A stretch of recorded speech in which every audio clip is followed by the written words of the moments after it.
할렐루야.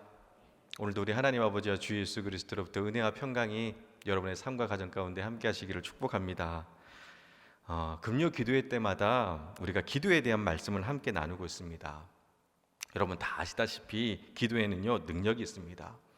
우리가 기도할 때 병든 자가 치유되고 문제가 해결이 되고 하나님의 위로를 받으며 또 때로는 놀라운 기적과 같은 일들이 일어나기도 합니다. 뿐만 아니라 이외에도 여러 가지 기도의 능력들이 있습니다. 근데 그 중에서 오늘 우리가 함께 나눌 기도의 능력은요, 우리가 기도할 때 하나님의 풍부한 복을 누리게 된다는 겁니다. 여러분, 기도를 하면요 복을 누립니다. 그런데 그냥 누리는 것이 아니라 풍부하게 누립니다. 너무 좋으시죠? 별로 표정들이 안 좋으신 것 같은데 복 싫어하는 사람은 아마도 없을 겁니다. 그런데 어느샌가 하나님을 믿음으로 누리는 이 복에 대해서 그것은 수준 낮은 믿음으로 또는 속물이나 이기적인 것으로 여기며 외면하거나 하찮게 여기시는 분들이 계시는데요, 물론 복 때문에 예수님을 믿는 것은 분명히 잘못된 겁니다. 하지만 예수님을 믿음으로 복을 누리는 것은요 당연한 겁니다. 예수님은 우리에게 복 주시기를 원하십니다. 요한복음 10장 10절 말씀을 보면요, 우리 화면을 참조해서 같이 한 목소리를 읽도록 하겠습니다. 요한복음 10장 10절 말씀입니다. 도둑이 오는 것은 도둑질하고 죽이고 멸망시키려는 것뿐이요 내가 온 것은 양으로 생명을 얻게 하고 더 풍성히 얻게 하려는 것이라. 아멘. 예수님이 이 땅에 오신 목적이 양으로 생명을 얻게 하고 더 풍성히 얻게 하려 하심이라는 겁니다. 여기서 생명을 얻는다라는 것은요 예수님께서 우리를 구원해 주신다는 겁니다. 그런데 구원해 주시는 것으로 끝나는 것이 아니라 그 구원받은 자를 더 풍성케 해주신다는 겁니다. 그리고 이것이 바로 예수님이 이 땅에 오신 이유이고 하나님의 뜻이라는 겁니다. 따라서 주님이 우리에게 주시길 원하시는 이 풍성한 복을 받기 위해서는 복을 주시기 원하시는 예수님과 동행을 하면 됩니다. 예수님은 우리의 삶을 풍성케 하시기를 원하십니다. 오늘 우리가 함께 읽은 본문 말씀은요, 하나님께서 이삭의 삶을 풍성케 하신 말씀입니다. 말씀을 보면 이삭이 그랄 땅에 거주하였을 때 그 땅에 흉년이 들었습니다. 그런데 여러분 오히려 이삭은요 대박이 났습니다. 창세기 26장 12절 13절 말씀을 보면요, 우리 12절 13절 말씀 다시 같이 한 목소리를 읽도록 하겠습니다. 이삭이 그 땅에서 농사하여 그의 100배나 얻었고 여호와께서 복을 주심으로 그 사람이 창대하고 왕성하여 마침내 거부가 되어. 아멘. 말씀을 보면요 그 지역은 흉년이 들었습니다. 그런데 이상하게 이삭은 100배나 얻었다고 나옵니다. 같은 땅에서 농사를 지었는데 어떻게 이렇게 차이가 날 수 있을까요? 그 이유는요 간단합니다. 하나님이 복을 주셔서 흉년에서도 100배나 넘게 거둘 수 있었던 겁니다.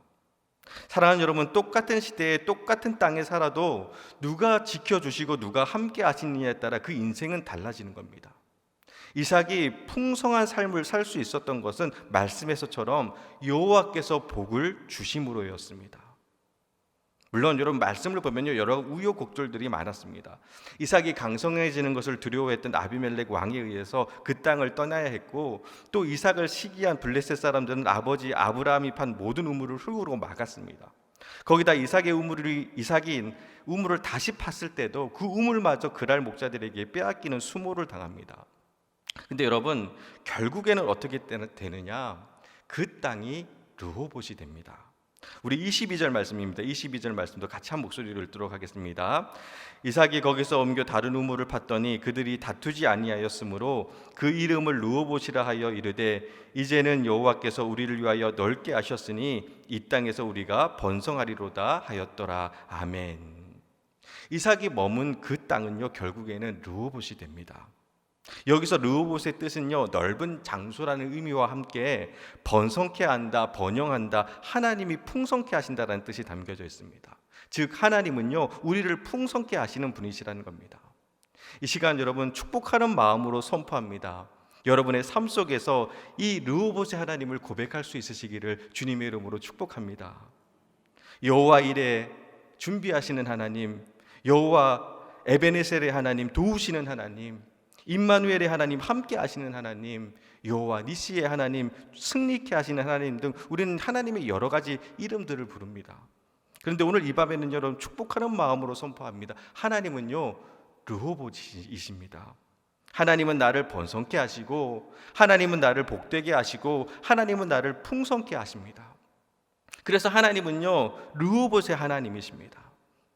바라기는 우리를 풍부케 하시고 풍성케 하시고 복되게 하시는 이 르호봇의 은혜와 축복이 여러분의 삶 가운데 가득하기를 주님의 이름으로 축복합니다. 그래서 오늘 이 시간은요, 우리의 기도를 통해서 이 르호봇의 하나님, 곧 하나님의 이 풍성함을 누리는 영적 원리에 대해서 함께 알아보도록 하겠습니다. 첫 번째로 하나님의 풍성함을 경험하기 위해서는요,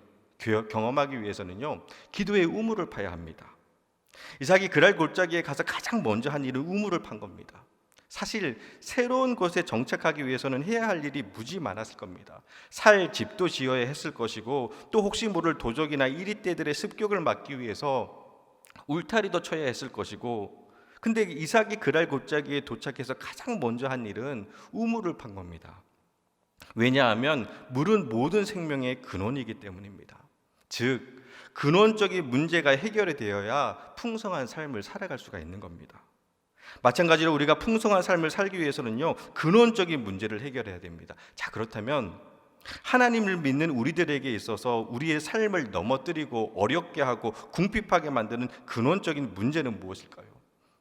표면적으로는 가난과 궁핍 또는 육신의 질병이나 시험 또는 예기치 못한 고난이나 실패가 우리의 삶을 힘들게 하는 근원적인 문제처럼 여겨질 수도 있습니다. 하지만 그것들은요, 상황적인 어려움이지 근원적인 문제는 아닙니다. 그렇다면 우리의 삶의 근원적인 문제는 무엇일까요? 간단합니다.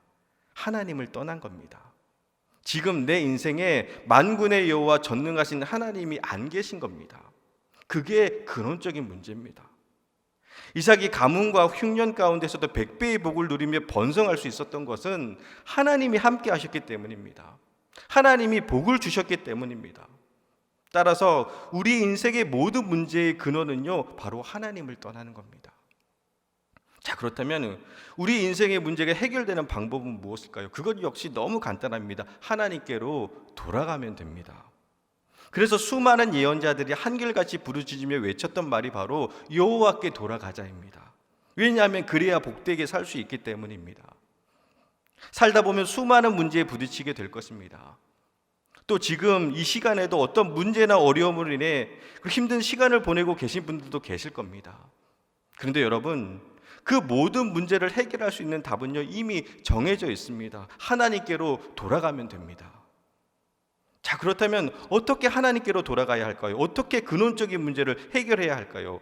그것은 이삭이 그랄 골짜기에 도착해서 제일 먼저 우물을 팠던 것처럼 우리의 삶의 가운데서 기도의 우물을 파야 합니다. 기도가 모든 문제를 해결하는 근원입니다. 어느 성도님 한 분이 그런 하소연을 하시더라고요. 여러 가지 상처와 아픔과 고민을 갖고 목사님들을 찾아가 상담을 하면 목사님들은 매번 똑같은 답만 주신다라는 겁니다. 여러분, 그게 뭔가요? 기도하세요. 기도하라라는 겁니다. 기도하세요. 저도 기도하겠습니다. 뭔가 속 시원한 해결책을 듣고 싶은데 기도만 하라고 하시니 답답하다라는 겁니다.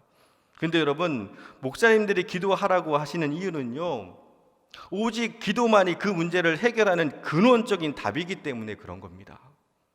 기도밖에 없기 때문에 그런 겁니다. 답답하고 막막하고 속상하고 힘드신가요? 기도의 우물을 파셔야 합니다. 다른 엉뚱한 데 기웃거리지 마시고 성실하게 열심히 힘과 마음을 다해 다시 기도하시면 됩니다. 말씀을 보면요, 이삭이 우물을 판 장소는 새로운 장소가 아닙니다. 18절 말씀을 보면요, 우리 18절 말씀 함께 한 목소리를 같이 읽도록 하겠습니다. 그 아버지 아브람 때에 팠던 우물들을 다시 팠으니 이는 아브람이 죽은 후에 블레셋 사람이 그 우물을 메었음이라. 이삭이 그 우물의 이름을 그의 아버지가 부르던 이름으로 불렀더라. 아멘. 그 아버지 아브람 때에 팠던 우물을 다시 팠으니, 다시 팠다라는 겁니다. 새로운 땅을 파는 것이 아니라 아버지가 팠던 땅을 다시 판 겁니다. 이것이 의미하는 것이 무엇일까요? 문제 앞에 있을 때, 어려움 앞에 있을 때 엉뚱한 것 기웃거리지 말고 새로운 것, 신기한 것, 특별한 것 찾아다니지 말고 다시 기도의 자리, 말씀의 자리, 예배의 자리에 서라는 겁니다. 사랑하는 여러분, 하나님의 풍성함을 경험하고 싶으신가요? 그렇다면 새롭고 특별한 것을 찾는 것이 아니라 기도의 손을 모으고 기도의 무릎을 꿇으셔야 됩니다. 바쁘고 분주하고 소홀했던 그 기도의 자리에 다시 엎드려야 됩니다. 재밌는 것은요, 부흥을 여러분 영어로 리바이벌이라고 합니다. 이 리바이벌이란 뜻은요, 다시 살아나는 겁니다. 즉 부흥이란 어떤 새로운 것을 찾고 발견함으로 시작되는 것이 아니라 다시 살아나는 겁니다. 기도가 살아나고 말씀이 살아나고 은혜가 살아나면 부흥하는 겁니다.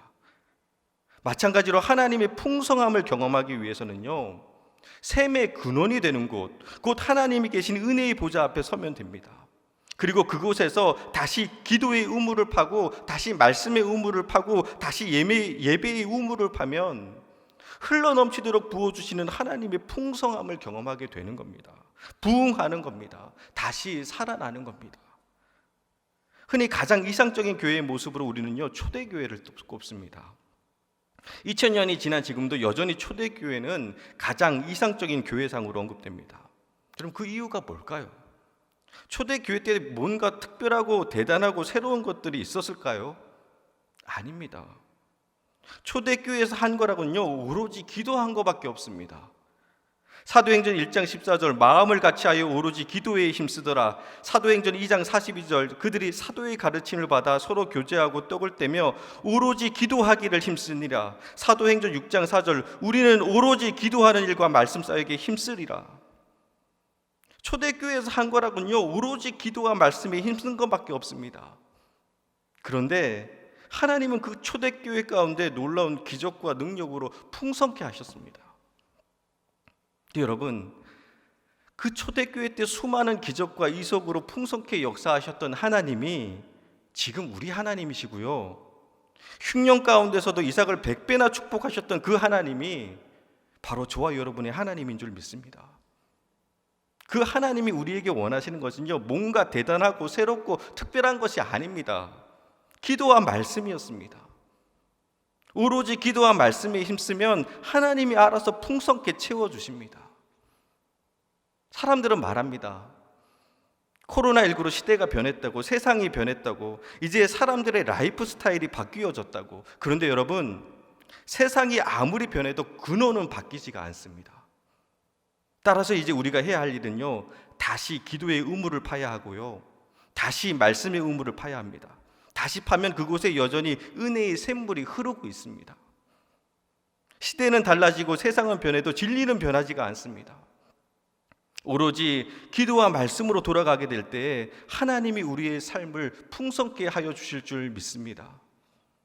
지금껏 목회하면서요, 기도했는데 망했습니다, 말씀에 순종했는데 실패했습니다라는 이야기를 들어본 적이 없습니다.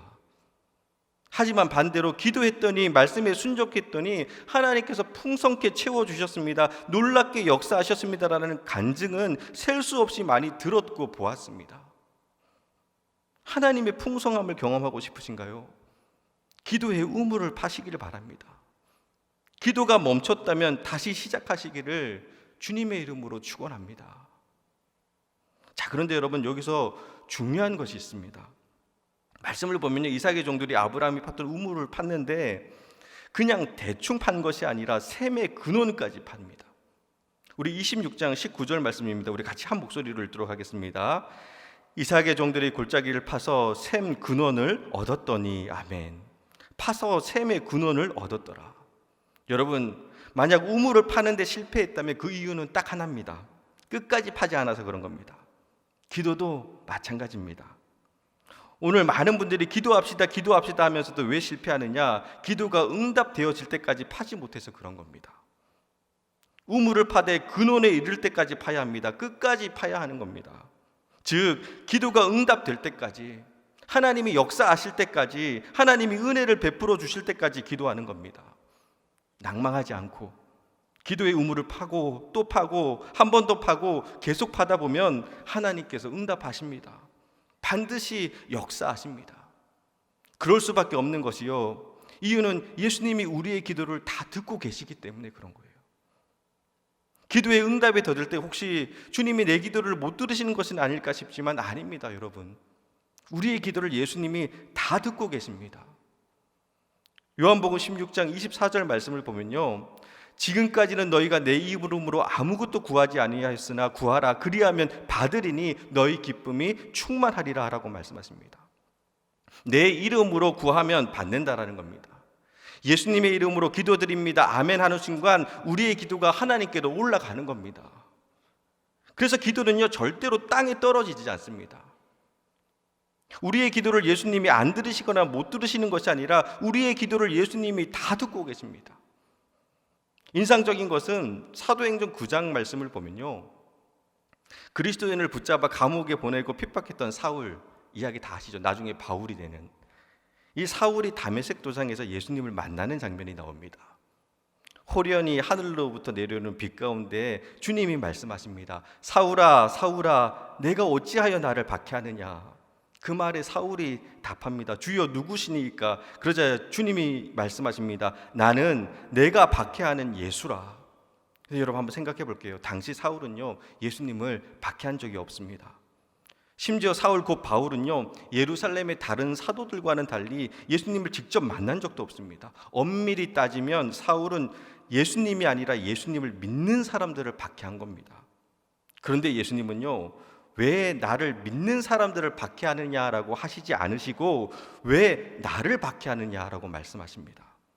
너가 핍박했던 그 사람들이 바로 나 예수라는 겁니다. 여러분 이 말씀이 의미하는 것이 무엇일까요? 간단합니다. 예수님을 주님으로 고백하는 사람들, 예수님을 믿는 사람들에게 예수님이 계신다라는 겁니다. 지금 우리 안에 예수님이 계십니다. 따라서 우리가 드리는 기도를 예수님이 다 들으십니다.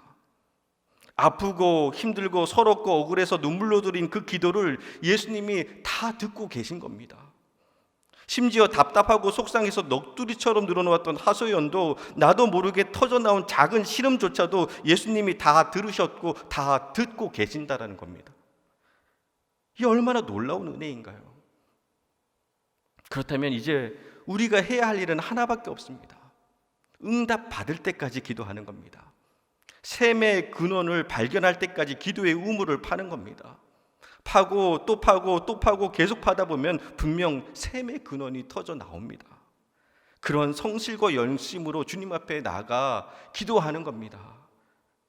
영국의 유명한 설교자 스펄전 목사님은요 기도에 대해서 이렇게 말했습니다. 기도는 아래에서 줄을 당겨 하나님 귀 밑에 있는 큰 종을 울리는 것과 같다. 기도는 아래에서 줄을 당겨 하나님의 귀 밑에 있는 큰 종을 울리는 것과 같다. 어떤 사람들은 대충 힘들이지 않고 줄을 당기기 때문에 하늘의 종이 울리지 않고, 또 어떤 사람들은 몇 번 당기다 그만 포기해 버린다는 겁니다. 그러나 응답 받고야 많은 기도를 하는 사람은 그 줄을 단단히 붙잡고 전력을 다해 계속 당깁니다.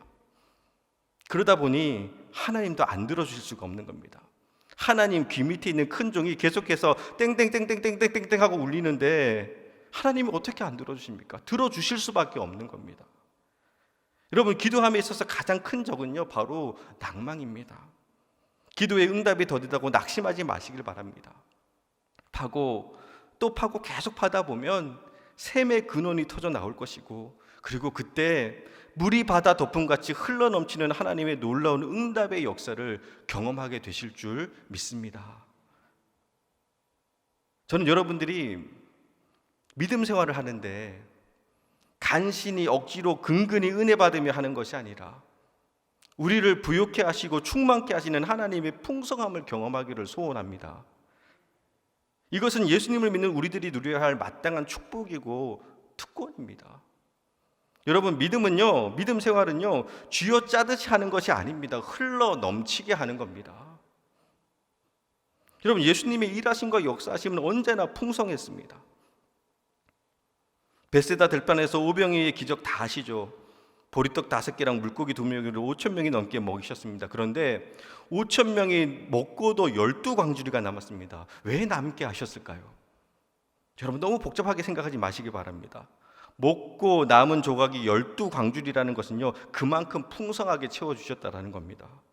시장 안에 이걸로 요기해라 정도의 수준이 아니라 배 터지게 먹이시고 주님 이제 더 이상 못 먹겠습니다라고 남길 만큼 먹이셨다라는 겁니다.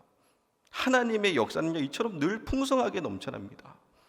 누가복음 6장 38절 말씀을 보면 주라 그리하면 너희에게 줄 것이요 곧 후이되어 누르고 흔들어 넘치도록 너희에게 안겨주리라라고 말씀하십니다. 하나님은요 결코 인색하신 분이 아닙니다.